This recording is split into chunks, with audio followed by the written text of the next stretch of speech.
Let's give him a hand as he comes up.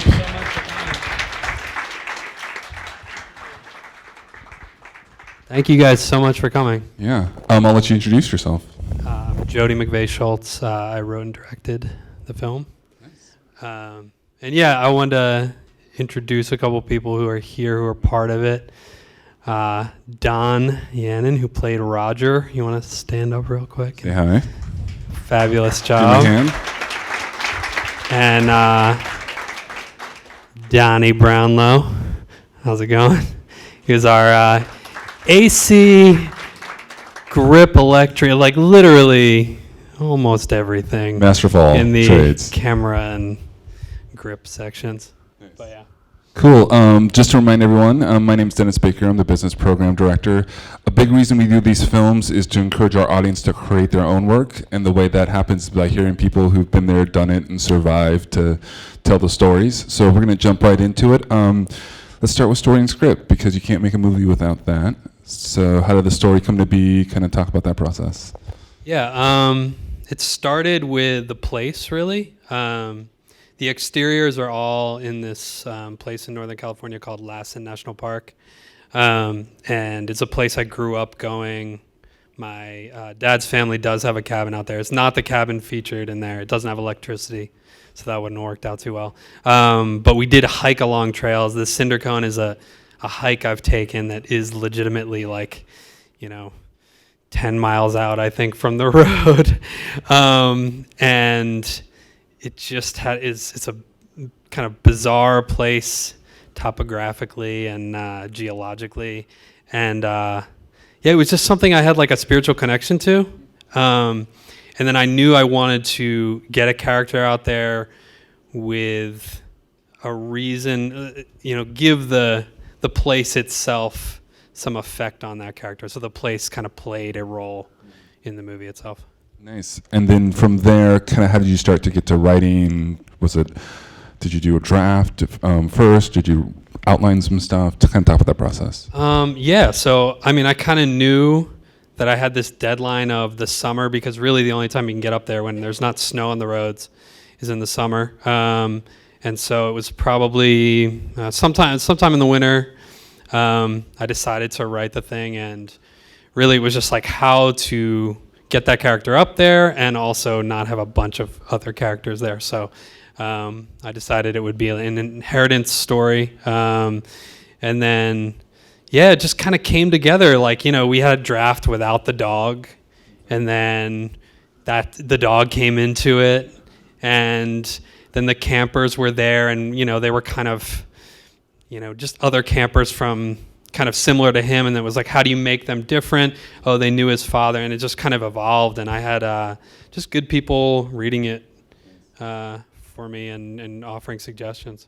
What was the process for you? Were you writing at nights? Were you just kind of how was your writing process? So I'm an editor as my day job, and I was actually working on Duck Dynasty at the time. Just little inspiration. I was trying to find a way to work on something extremely different from Duck Dynasty, and so this is self-funded, this film, and part of the deal was like, if I was going to be working in that field, I had to be spending that money that I was saving from working in reality television on building my career in the direction I wanted it to go. So that was really the inspiration. And then, working nights. And it's interesting when you talk about like how to get yourself to really finish that first script, when you have an actual plan for shooting and you essentially create obstructions for yourself and limitations because you actually have to shoot this, it really does motivate you to actually, do it, to get it done, because you have a deadline and you also have constraints. That kind of helped. And just to make sense of the timeline, you knew you planned to shoot that summer, and so basically 6 months from when you were writing was like, we're doing this. Yeah, pretty much. We shot in August, and this is a long time ago. This is 2012. So the post-process takes a long time when you're working a day job. But I pretty much started writing that winter, and then yeah, I think we finished the script and continued to revise it over the rehearsal process. But yeah, pretty much had a fairly polished draft around like May. Talk a little bit about getting other team members. Andrew, who was your cinematographer who couldn't be here, talk about him, maybe some of your other people that you got on board to start making pre-production happen. So it's very much a USC film school kind of team. There you go. We got Cheers. one representing. So yeah, I met a lot of those people there, and Andy didn't go to USC, but became friends with all these people that did go to USC in my year, graduating in 2005. And yeah, we just kind of, I knew them, and from there it was pretty much crewing just random people we knew, but it was a skeleton crew. It was, 8 to 10 most days, which is really small. And then, yeah, a lot of the cast, same deal. So I went to film school with Sam, and Sam's a first-time actor. So he's really he's the main character. Yeah, he's the main. He plays Will, and he's really a director and writer. And I gave him the script because he kind of fit the character in a certain way. He's kind of intimidating, dry humor type of person. And I was friends with him, but only kind of loosely friends through other friends. And I let him read it, and he said, and I was like, you should consider auditioning for this role. And he was like, oh, I love it, but I'm going to be terrible. So, because I can't act at all. I was like, well, I'm interested in seeing if you can. And so he actually read during a lot of the auditions, and I knew right away that he would be fantastic. And I think a lot of that is that he has been on the other side and knows how little you can give in a movie like this.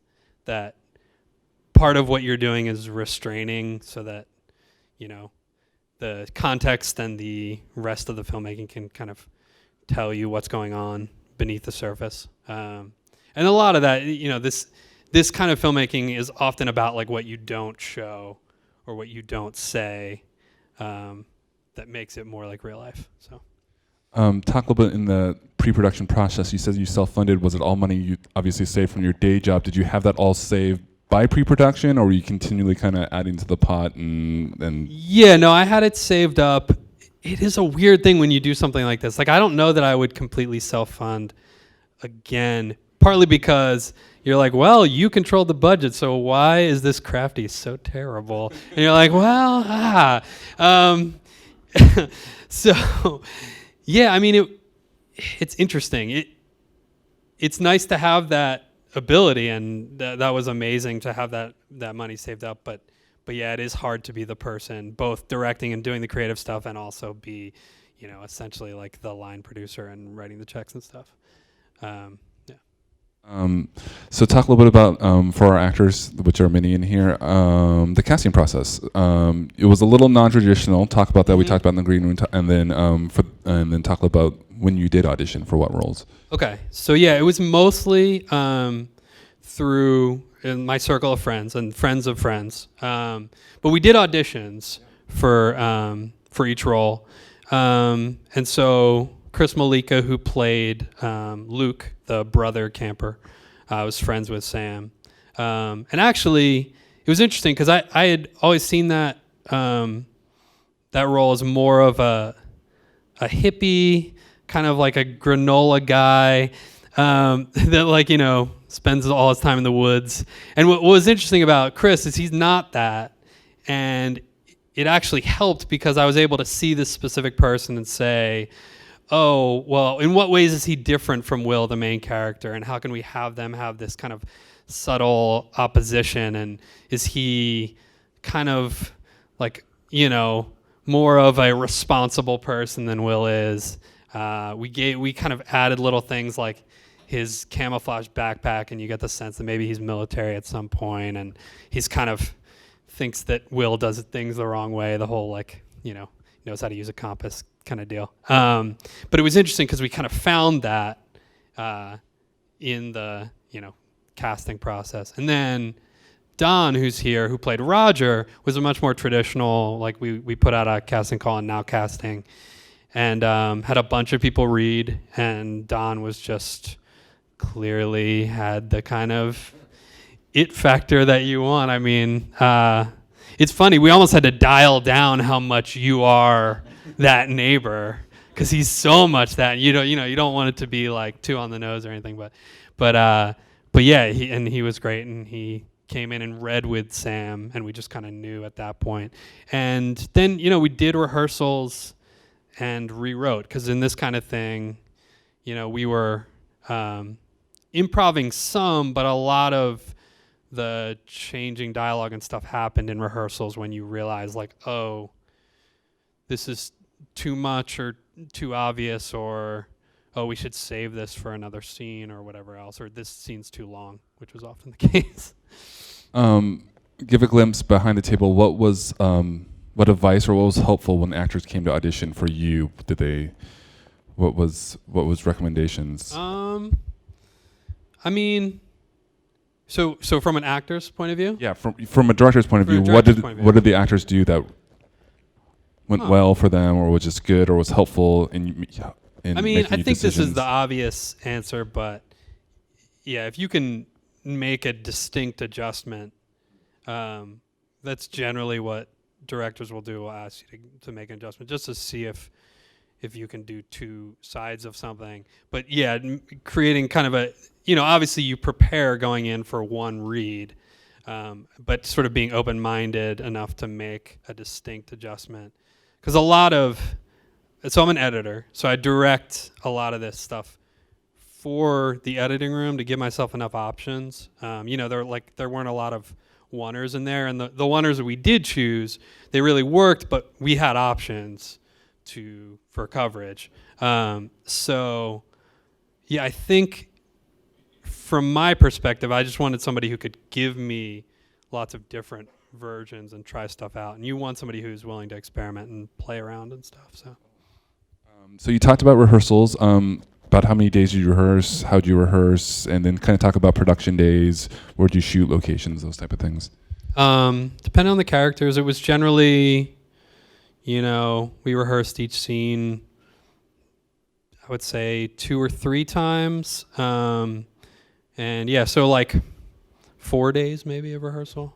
This is all pretty. Yeah, this was all pretty. So yeah, the way the filming worked was, we spent 5 days up in Northern California. That spot where we did the exteriors and the big hike is about 9 hours drive north. And then we came back down and did the interior cabin stuff, which is actually in Mount Baldy.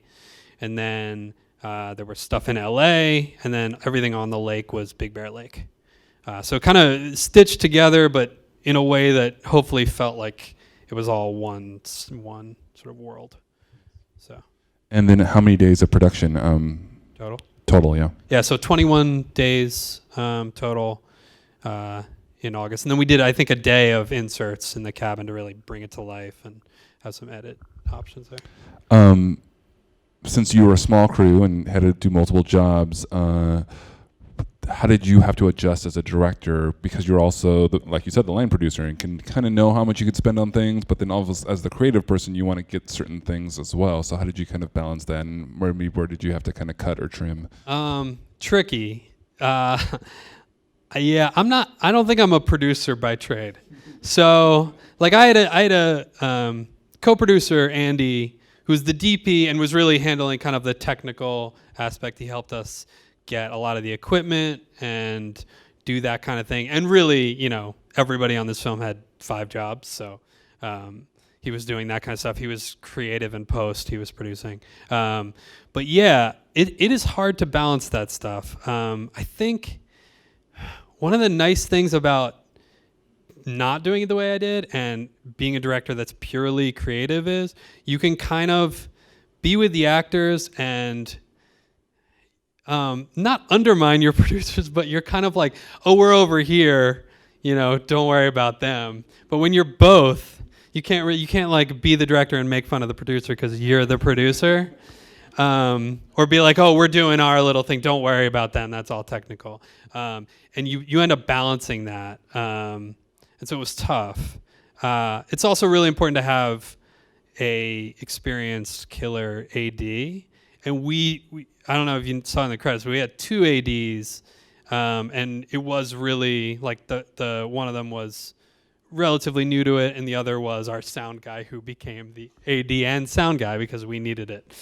So that kind of stuff is like, I would never do that this way again. And that's why you learn by doing. And also just the sheer fact of like a producer just to take care of the next day's responsibilities while the day is going on. Yeah, I was literally writing call sheets like as we were rapping, which is, it's nuts. Don't ever do that. But yeah. Give us some behind the scenes. We saw the final product, but did it stop raining for 5 seconds to make this shot? Those type of things where you're just like, okay, if you knew what it took to do this shot or this scene or that scene. So much of it. Interesting. So, well, like an example is, that whole hike that he goes on. We actually went through the process of this hike, and we carried out. For instance, a couple of the shots are on like rails. And so we had this skate rail where you would center mount it on a tripod, and there was like a little plate with skateboard wheels. And so you would slide across just to get a little bit of motion. We tried to do a little bit of that stuff to just add some production value. But we literally carried that like in backpacks, like next to the tent on that like 10-mile hike over 2 days, which was just silly.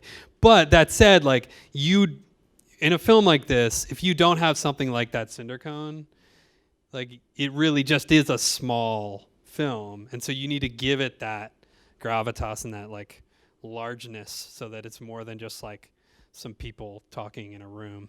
A good story about that is, so when we filmed the campfire scene, where he reveals that his father is in fact dead, and he has lied about that to the campers earlier. We're doing coverage, and one of the mistakes you can make in this kind of film is doing too many wides, too many masters. And so you kind of film the master to give everybody an extra rehearsal and just to have coverage, but really most of the heavy lifting is going to be done in the closes. And so we'd gotten through Will's close-up and his coverage, and then we're turning around, and I think we got like 1.5 through, and it started raining, and this was at like 2 in the morning, 3 in the morning, and so we got through what we could, and we rushed out of there. And then the next day, Sam, who plays Will, who's a really nice guy, felt really bad, and he was like, I didn't do well enough, and I took too many takes, and I screwed them out of their takes. And so he was like, you need to do them first the next day. And it was the shot on the rock, the scene on the rock where they're talking about, thoughts of your own death and mortality and that kind of stuff. And what happened was, because we shot them first, the sun set on him. And then it didn't really match. And our colors actually did a pretty good job of handling that. But you're like, yeah, don't be sentimental about this stuff, because like, you need to give everybody a chance, but you also need your lead character to have proper coverage. It's tough, and we had a day where a location fell through, 2 people had flat tires, and literally I'm like, it was our second day, I think, and literally I'm like, how much money do I lose if I just walk away, walk into the woods, like never turn around. Run now, run. Yeah, and one of the amazing things about having somebody who's been a producer in your cast is Sam was like, look, everybody, let's chill out. Like, this is going to happen 10 more times. We're going to think about quitting. It's all going to work, and it's going to end up being worth it, because you persevered, and you end up, you don't think about that when you're here, screening and enjoying it. And I think that's the point of just the fact of not giving up is not even an option. Like, he's like, no matter what happens, because it's all going to happen, just know that we'll get through it somehow, some way. Yes. And actors know this because they face the same thing career-wise and are often told that. And the tough thing is that in something like this where you don't really have the manpower or the money you really need, stuff will always go wrong, and you have to figure out, and whether it's change the script or do what you have to do to make your day and get it done. So I'm gonna you can put your editor hat on a little bit. I'm gonna ask you some of those questions post production. As the editor, did your director and producer, i.e. you as well, feel like you guys set yourself up the best for post production, or do you feel like, oh, I probably should have done X, Y, and Z a little bit more or less? It's interesting. I actually found most at fault with me, the writer, as an editor, because it would just be like, oh my God, these scenes are so overwritten. Whereas just cutting dialogue right and left because I just was telling too much or giving too much exposition or it was too obvious. And so we actually, the assembly cut of this was 2 hours and 10 minutes. And we watched it, me and Sam and Andy watched it, and they were like, well, the good thing is there's like a solid 80-minute film in there. And I was like, what? Like, what? How do we make it an 80-minute film? But they were right, because this doesn't deserve to be a 2-hour film. Like, it's a small film. It's not about plot. It's about character. And it really made sense to be this length. And so it was a lot of it was about what scenes are just overdone or repetitive, or like, for instance, the campfire scene. We had this whole story that he told. There was another story about his dad, and it just wasn't necessary because he'd already told that story. And really, the one story about his dad, abusing him is so much better if it shines on its own. And so, yeah, it was really about peeling stuff away. Those 6-page scenes. You realize, like, oh yeah, we shouldn't have shot 6 pages of the scene. And I think a lot of that, if I were going to go back, like, there's no way I would shoot on this budget that long a first cut. Like, you have to know, and it helps the film if you know what is really necessary. But that said, we did have a lot of options because of that. And so when stuff didn't work, or maybe a scene was good but just, mediocre, or you were like, no, we don't need everything set up and paid off in every little way, we were able to kind of trim stuff away or cut scenes altogether. There were a couple more flashbacks of the relationship with the girlfriend that were interesting, but you just didn't need it. You needed a little taste and enough to understand, like, why he's still in love with this person or why they had something real. You mentioned as a director options, looking for an actor that can provide options. We're going to have eventually a panel of editors talk about what they need from actors. So maybe give us a preview as an editor specifically. What do you need from an actor to best edit a film, other than just maybe options? What are some other things an actor can provide? That depends on what the director wants. But I guess I would say for me, consistency take to take is overrated. I'm sure some people want, a certain amount of consistency in performance, but yeah, I just want to see different things. And a lot of times you can't exactly tell when something isn't working on set, because it's a very different, context to be like judging a performance. And so, yeah, I felt like the actors in this were able to really do that, and we had different types of performances. And just to be willing to kind of go with the adventure in whatever way, For maybe a first-time filmmaker who's doing their short or transitioning to a feature, in the post-production arena, what are your recommendations of things that you I'll remember this, or don't script money on this, or really kind of be mindful of? That's an interesting question. I think that thing of don't overwrite. I think our script was 105. That was too long. But yeah, see if you can find ways to, in the, pre-production process. So here's an example. Like, when we shot a lot of him getting lost, the way we were able to do that and fit in our schedules, we were turning around. So there was like this meadow over here, and we're turning one way, and then we were like, well, if we turn here and it's dark, it won't be exactly the same. And so, you kind of set yourself up location-wise, and the AD should kind of be part of that. I don't know. I think, well, here's one. So we shot this with a 5D, and because it had to be light, and we had to be able to hike with the camera. But, for first-timers, they may be obsessed with the camera, and you should really be spending more money on your lenses than the camera. Or at least worrying more about that, because, I do feel like this looks fairly good, partly because our DP is great, and we had a good colorist to kind of get what we could out of that really compressed footage, but part of it is that we had like fairly good lenses.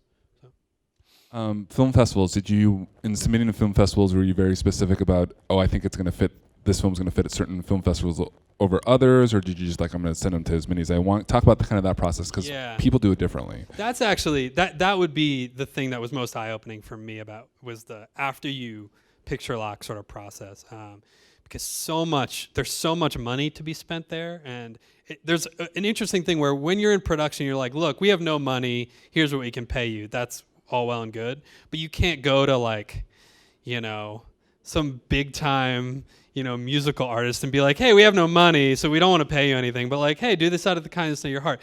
And they just won't. Or the middleman who's really in charge of giving you that music and selling it for that person is like, I don't care about your small movie. So a lot of that happens. The film festival thing is just so insane right now. I think we submitted to, if you count all the people that I just kind of emailed, cold emailed and was like, hey, we're out of our film festival submission budget. Can you take this on? It was probably 150 to 200 film festivals. And so with the ones we're now slated to play in the next month, we're up to 10. So that's the kind of, if you have a film that doesn't have name actors, that's the kind of thing you can expect is a, 5 to 10% return on that kind of stuff. And that's crazy, but that's the world that we live in, where everyone can make a movie, which is great, but there's the other side to that. And then I think I knew some people that had essentially done what I did, but a year in advance, or had gone through the process, and you need to find those people and have them lead you through by the hand, because so much of it is complicated, and all the finishing aspects of it and the legal stuff. We didn't have a lawyer all through production, obviously. So now we're getting E&O insurance because we got a distributor. And it's just talk to your lawyer. And you're like, that would be great. And so then you need to figure out how to do that in post and all that stuff. So complicated.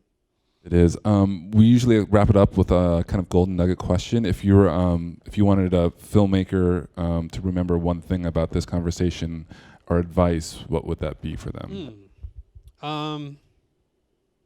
It's tricky to follow, but I think the one thing that I did one of these things and I didn't do the other, is to in a first film not bite off more than you can chew. So I mean, when I was making this film, I really did think I'd like to make a good film, and I don't want to make an Oscar-winning film, and I don't want to make a crazy film that takes you on this wild, plot journey. But and there's a place for that, and I love films like that. But to do a small film and do it well and have it be naturalistic and believable.